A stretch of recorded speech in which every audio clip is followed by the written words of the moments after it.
அடுத்த வாரத்தில் திமுக காங்கிரஸ் இடையே தொகுதி பங்கீடு தொடர்பான பேச்சுவார்த்தை நடைபெற இருக்கிறது. இதுகுறித்தான கூடுதல் விவரங்களுடன் எமது செய்தியாளர் செம்பருத்தி இணைப்பில் இருக்கிறார்.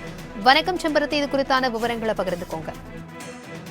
பிரபாவதி, திமுக கூட்டணியில் வருகிற நாடாளுமன்ற தேர்தலில் காங்கிரஸ் கட்சி தமிழகத்தை பொறுத்தவரை கூட்டணியில் இணைந்து இந்த தேர்தலை சந்திக்க இருக்கிறது. ஏற்கனவே இந்தியா கூட்டணியில் திமுக இருக்கக்கூடிய சூழலில் திமுகவினுடைய கூட்டணியில் தமிழகத்தை பொறுத்தளவிலுமேயே காங்கிரஸ், மதிமுக, மார்க்சிஸ்ட் கம்யூனிஸ்ட் கட்சி, விசிக உள்ளிட்ட பல கட்சிகளுமே இந்த தொகுதி பங்கீடு தொடர்பாக கடந்த ஒரு மாத காலமாகவே பேச்சுவார்த்தை நடைபெற்று வருகிறது. அதாவது திமுக கூட்டணியில் காங்கிரஸ், மார்க்சிஸ்ட் கம்யூனிஸ்ட், இந்திய கம்யூனிஸ்ட் விடுதலை, மதிமுக, கொங்குநாடு மக்கள் தேசிய கட்சி, இந்திய யூனியன் முஸ்லீம் லீக் கட்சி ஆகியவை இடம்பெற்றிருக்கிறார்கள். இதில் முதல் கட்டமாக இந்திய யூனியன் முஸ்லீம் கட்சிக்கு ராமநாதபுர தொகுதியும், கொங்குநாடு மக்கள் தேசிய கட்சிக்கு நாமக்கல் தொகுதியையும் திமுக கட்சி ஒதுக்கியிருக்கிறது. அதனைத் தொடர்ந்து மற்ற கட்சிகளுடன் தொகுதி பங்கீடு பேச்சுவார்த்தையானது நடத்தப்பட்டு வருகிறது. திமுக கூட்டணியில் தற்பொழுது வரை 4 கட்சிகளுக்கு தொகுதி பங்கீடு நடந்து முடிந்து அதில் 6 தொகுதிகளும் வழங்கப்பட்டிருக்கிறது என்பதும் குறிப்பிடத்தக்கது.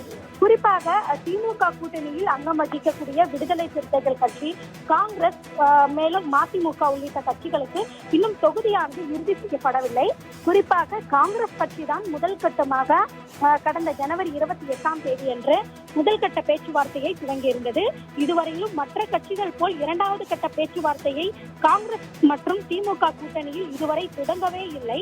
அதற்கு கடந்த 2019ஆம் ஆண்டு நாடாளுமன்ற தேர்தலை போலவே 10 அல்லது அதற்கும் மேல் தொகுதிகளை பெற்றுவிட வேண்டும் என காங்கிரஸ் நினைக்கிறது. ஆனால் திமுக தரப்பில் இருந்து 9 தொகுதிகளை ஒதுக்க மட்டுமே முடிவு செய்யப்பட்டிருக்கிறது.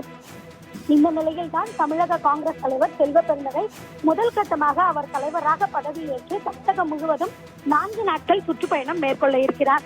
ஏற்கனவே இந்த வாரத்தில், அதாவது வரக்கூடிய இந்த திங்கட்கிழமை அல்லது செவ்வாய்க்கிழமைகளில் 2ஆம் கட்ட பேச்சுவார்த்தை நடைபெறும் என எதிர்பார்க்கப்பட்ட நிலையில் தற்பொழுது நமக்கு கிடைத்திருக்கக்கூடிய தகவலின் அடிப்படையில் செல்வ பெருந்தகை காங்கிரஸ் கட்சியினுடைய தலைவராக பொறுப்பேற்று முதல் கட்டமாக 4 நாட்கள் தமிழகம் முழுவதும் சுற்றுப்பயணம் மேற்கொள்ளக்கூடிய இந்த நிலையில் வருகிற 7ஆம் தேதி தான் மீண்டும் அவர் சென்னை திரும்ப இருக்கிறார்.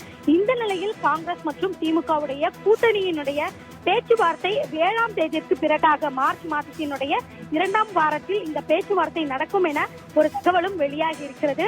ஏற்கனவே முதல் கட்ட பேச்சுவார்த்தை நடைபெற்று முடிந்திருக்கக்கூடிய சூழலில் 2ஆம் கட்ட பேச்சுவார்த்தையில் அடுத்த கட்டமாக சுமூகமாக நடைபெறுமா அல்லது மீண்டும் இவர்களுடைய இருக்கக்கூடிய அந்த தொகுதி பங்கீடில் மீண்டும் இழுபறி ஏற்பட்டு அடுத்த கட்ட பேச்சுவார்த்தை நடைபெறுமா என்ற சூழலில் தான் தற்பொழுது இந்த சுற்றுப்பயணமானது அறிவிக்கப்பட்டிருக்கிறது.